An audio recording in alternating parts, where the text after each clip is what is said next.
ಒಂದು ಹಾಡು ಹೇಳು. ಯಾಕೆ?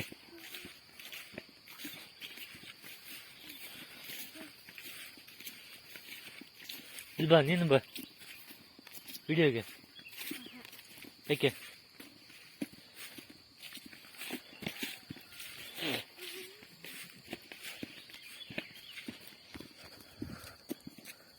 ಇಲ್ಲಿ ನೋಡಲಿ.